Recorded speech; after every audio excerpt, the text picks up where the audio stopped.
ये कुंभ मेला मुगलों ने बंद किया था, कुंभ मेला मुगलों ने बंद कराया था, शोभा यात्रा बंद हो गई थी।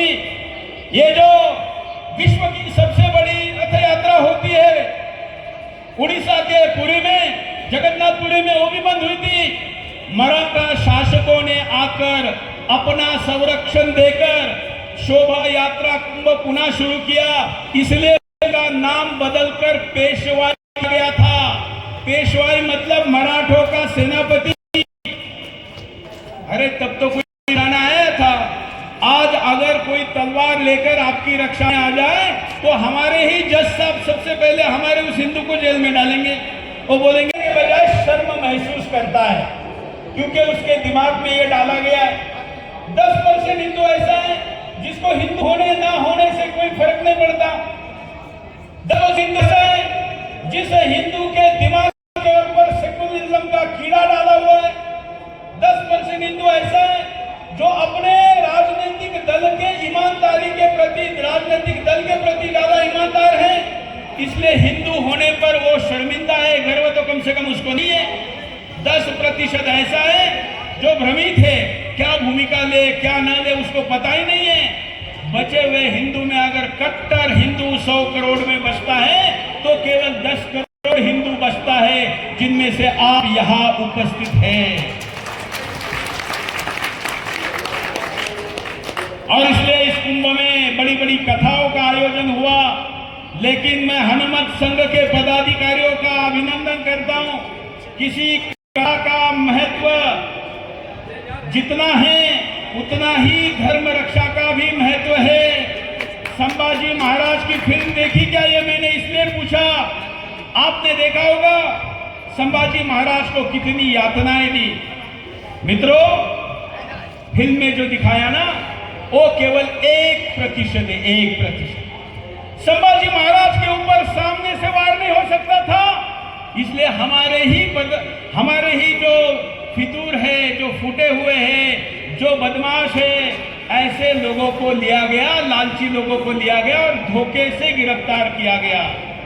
गिरफ्तार करने के बाद औरंगजेब ने कहा कि संभाजी, मुझे हिंदुस्तान का बादशाह बनना है, मैं इतने जीवन का लंबा समय लड़कर दक्षिण हिंदुस्तान जीतकर आया हूं, अब तुम मेरे साथ आ जाओ, मैं तुमको दक्षिण भारत दे दूंगा। बस मराठों की आदत मुझे पता है, वो यहां तो कंप्लेन करते हैं लेकिन हम दिल्ली पहुंचने के पहले ही पुनः वो सारे किले जीत लेते हैं। इसलिए इस बार जब कॉम्प्रोमाइज होगी, समझौता होगा, तो तुमको हिंदू से मुसलमान बनना पड़ेगा। औरंगजेब को छत्रपति संभाजी महाराज ने कहा कि तुम तो मुझे दक्षिण हिंदुस्तान दे रहे हो, तुम मुझे तीनों लोगों का स्वामी भी बनाते तो भी मैं हिंदू धर्म नहीं छोड़ूंगा।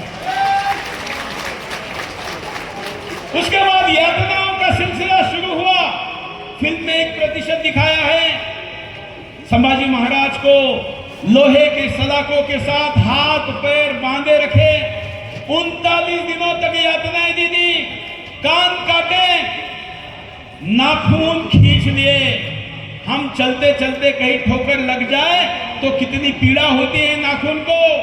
जीवित रहते आपके 20 नाखून खींचे गए। कहा गया कि संभाजी बोल, अगर नाखून खींचने के बाद भी तुम नहीं धर्म बदलोगे तो तुम्हारी उंगलियां काटेंगे। उसने संभाजी महाराज जी ने कहा, तुम गर्दन भी काटोगे तो भी मैं धर्म नहीं छोड़ूंगा, तो भी धर्म नहीं छोड़ूंगा, इस्लाम कबूल नहीं करूंगा। यातनाओं का सिलसिला जारी रहा। उसके बाद उंगलियां काटी गई, दांत तोड़े गए, पैर तोड़े गए, लेकिन शंभू के आंखों में वो सम्मान था। वो भी महादेव का भक्त थे। उनके आंखों का तेज दरिंदे कमीने हरामखोर औरंगजेब को चला रहा था।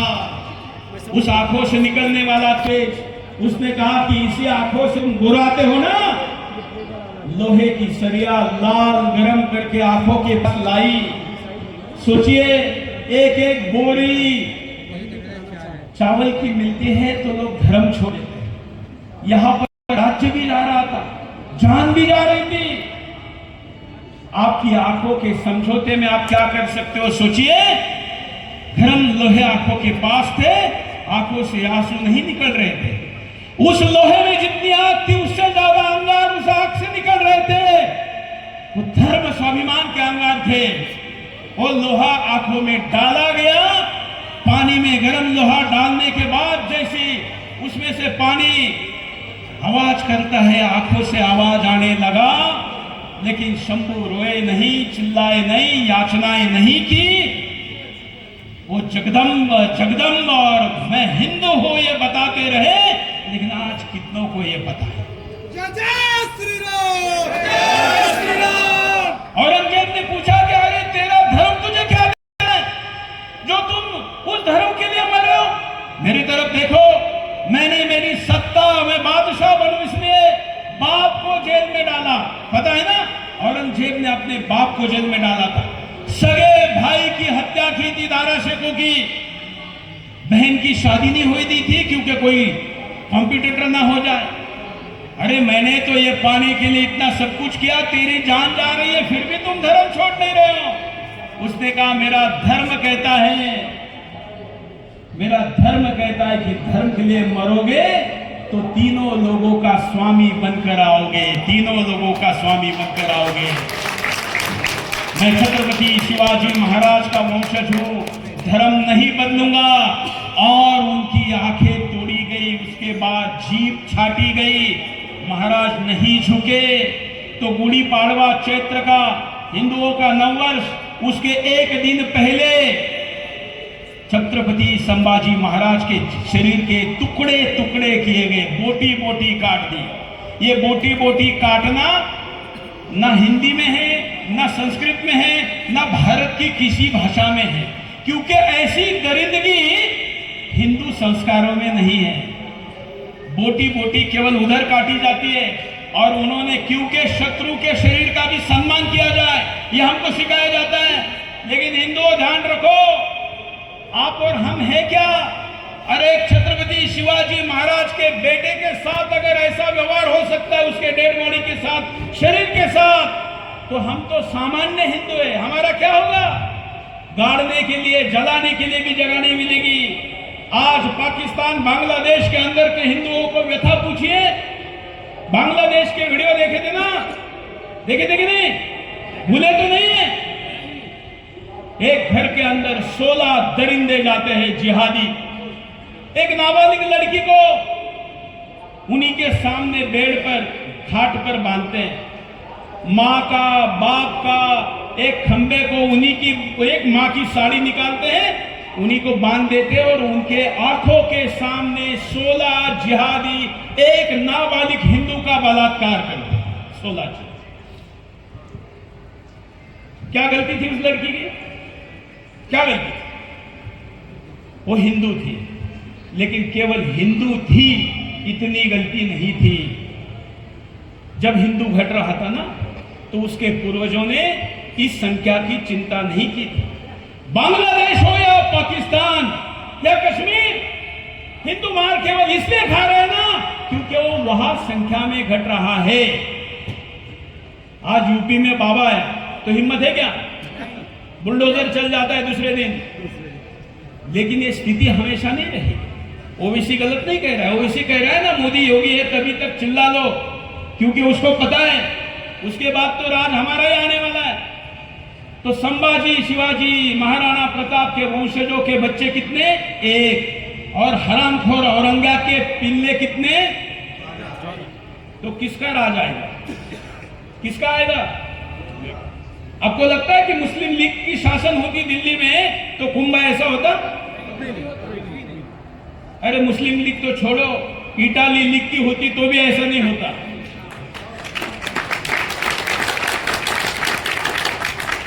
मैं भी पॉलिटिकल नहीं हूं और कोई संत भी पॉलिटिकल नहीं है, आप भी नहीं, मुझे पता है। लेकिन दिल्ली के गद्दी पर खिलजी बैठता है तो राजा की पद्मिनी रानी भी सुरक्षित नहीं रहती। दिल्ली के गद्दी पर औरंगजेब बैठता है तो काशी का विश्वनाथ भी सुरक्षित नहीं रहता। और इसलिए राजनीतिक दृष्टिकोण से सजग होना चाहिए, चारित्रिक दृष्टिकोण से होना चाहिए। आज हिंदू सच में कितना हिंदू है व्यक्तिगत स्तर पर, उसके बच्चों को कितना पढ़ाता है। एक बड़े चैनल के महिला एंकर की मुझे एक दिन कॉल आई, सुरेश जी बहुत अर्जेंट है, आपको मिलना है। मैंने कहा क्या हो गया भाई, आपके पास तो दुनिया की सारी समस्याओं का समाधान है, मेरे पास है, बोले आके बता दियो। मेरे पास आई, उसने कहा सुरेश जी मेरी तीसरी कक्षा में जाने वाली बेटी है, आज नमाज पढ़ रही थी और उसको मैंने देखा तो मुझे शौक लगा और मैं आपके पास लेकर आई। महाराज जी तीसरी कक्षा में जाने वाली एक न्यूज चैनल एंकर की बेटी। मैंने कहा क्या हो गया? उसने कहा कि कुछ दिन पहले आई थी, इसने कहा कि मम्मी ये हमारे इतने सारे भगवान क्यों है? तो इसने कहा चुप, तुम्हारा ये काम नहीं है, तुम अपना स्कूल पे ध्यान दो। जवाब नहीं दिया इसने। उसने दोबारा पूछा नाश्ते के टेबल पर, क्या रे वहां तो एक अल्लाह को आवाज देते हैं तो तुरंत आ जाता है, हमारे यहाँ तो 33 प्रकार के 33 कोटि देव हैं, पता नहीं कोई आएगा नहीं आएगा। कौन बोल रहा है? तीसरी कक्षा में जाने वाली माँ बड़े बड़े नेताओं का मुंह बंद कराती है, लेकिन अपनी बेटी का समाधान किया क्या उसने? नहीं। तो बेटी आगे बढ़ती गई और एक दिन नमाज पढ़ते हुए उसको घर में दिखी, शौक लग गया, मेरे पास आई। मैंने पूछा कि तुमको क्या कारण लग रहा है? बोले इसकी जो बेंचमेट है, मतलब स्कूल मेट में क्लासमेट में जो बेंच पर जो लड़की बैठती है वो मुसलमान है। मैंने कहा तुम्हारी कोई गलती हो रही होगी, इसकी क्लास टीचर होगी मुसलमान। बोली नहीं, क्लासमेट है। मैंने कहा एक मुसलमान क्लासमेट तीसरी कक्षा में जाने वाली, तुम्हारी तीसरी कक्षा में जाने वाली बेटी का शिकार कर रही है। ये शिकार है कि नहीं? शिकार है कि नहीं? तो कमजोर कौन है? हमारे बच्चे की उनके। हम क्या सिखाते हैं बच्चों को? अपने बच्चों को शुभम करोति भी आता है, गायत्री मंत्र भी आता है। हम कहते हैं बुढ़ापे के बाद के काम है। अरे हमारे बच्चों को हमने कमजोर बनाया। आज 1 करोड़ से ज्यादा लड़कियां लव जिहाद का शिकार हो गई है। 1 करोड़ एक लड़की जाती है तो 8 हिंदू कम होते हैं। पता है कैसे? एक खुद गई, वो मिनिमम कितने लोगों को जन्म देती? किमान 2 को तो देती, 3, और अगली पीढ़ी 2 पीढ़ी में 8 लोगों को वो हिंदू को कम करती है, मुसलमानों को बढ़ाती है। एक लड़की जाती है। हमारी लड़की क्यों जाती है? अगर उसको छत्रपति संभाजी महाराज का धर्म के लिए दिया हुआ बलिदान पता होता तो धर्म छोड़ती क्या? छोड़ती क्या? लेकिन नहीं, हम घर में बुला बुला कर कहते भाईजान हैं, तो उसको लगता है कि माँ बाप भी कह रहे कि भाईजान है, तो फिर उसमें क्या गलत है? शत्रु बोध नहीं है। मेरे पूरे बोलने का मतलब यह है कि आज के हिंदू को शत्रु बोध नहीं है। सहमत हो क्या आप लोग? सहमत है? क्योंकि हम बोलने से कतराते हैं। हम ऐसा बोलते हैं इसलिए हमारे ऊपर एफआईआर होते हैं। मेरे ऊपर 1831 एफआईआर है कि सिर्फ कितने? क्यों? क्योंकि बोलता हूं। बंगाल में, केरला में जहां जाते हैं वहां हो जाता है। हम कहते हैं अरे हम तो संभाजी राजा के सैनिक हैं, जहां दांत तोड़े, आंखें फोड़ी, पैर तोड़े, बोटी बोटी काटी, फिर भी धर्म छोड़ा क्या? तो एफआईआर के डर से धर्म के प्रति बोलने का भाव छोड़ेंगे क्या? नहीं। और इसलिए मित्रों, अगर आज इस कार्यक्रम से कोई संकल्प लेकर जाना है तो एजेंडा लेकर जाइए, अपने स्वभाव के अनुसार, धर्म की रिक्वायरमेंट के अनुसार, आने वाले दिनों की चुनौती के अनुसार संकल्प करिए कि धर्म के लिए कम से कम 1 बच्चा ज्यादा पैदा करेंगे। आज यहां संकल्प लीजिए, 1 बच्चा। यहां पर कईयों ने तालियां नहीं बजाई क्योंकि अभी भी मन नहीं बना है। बैग उठाएंगे और फिर दूसरे शहर में चले जाएंगे, पलायन करेंगे। कहां से हिंदुस्तान छोड़ा? अफगानिस्तान से, पाकिस्तान से, बांग्लादेश से, कश्मीर से, केरला से, बंगाल से छोड़ते हुए जा रहे। उसके बाद कोई जगह बचेगी क्या? कोई जगह बचेगी भागने के लिए? पीछे मुड़ने का, भागने का रास्ता बंद है मेरे भाइयों। मैं आज एक अपील करता हूं, इस कुंभ के भूमि से आपको वचन देता हूं, जो भी व्यक्ति तीसरा चौथा बच्चा जन्म देगा उसकी पूरी शिक्षा की जिम्मेवारी, खर्चे की जिम्मेवारी सुरेश चौहान के लेगा। मेरे गुरुकुल में मैं यूनिवर्सिटी भी खोल रहा हूं। उस यूनिवर्सिटी में हर तीसरा और चौथे बच्चों और आगे के बच्चों की पूरी शिक्षा, रहना, खाना, कपड़े, सब कुछ मैं दूंगा। आपको सिर्फ बच्चा देना है।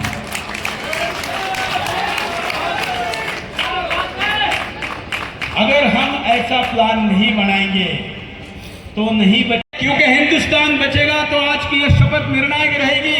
राइट हैंड आगे करिए, मेरे साथ पूजनीय संतों के उपस्थिति में कहिए, हम सब हिंदू प्रयाग देवभूमि पर खड़े होके शपथ लेते हैं, वचन देते हैं, संकल्प करते हैं हमारे धर्म के लिए हम सर्वस्व का त्याग करेंगे। जहां जरूरत होगी वहां खड़े होंगे। किसी भी कीमत पर सनातन हिंदू धर्म को पीछे नहीं हटेंगे।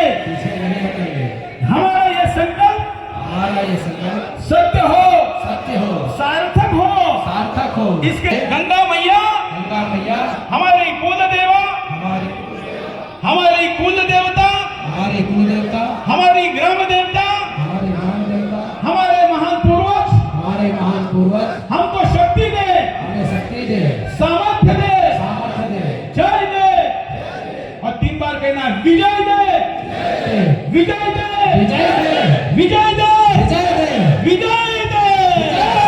दोनों हाथ उठा के भारत माता की जय हो, सनातन की जय हो। मैं कहूंगा जयतु जयतु, आपने कहना हिंदू राष्ट्रम, जयतु जयतु हिंदू राष्ट्रम, जयतु जयतु हिंदू राष्ट्रम, जयतु जयतु हिंदू राष्ट्रम। आप सभी का बहुत धन्यवाद।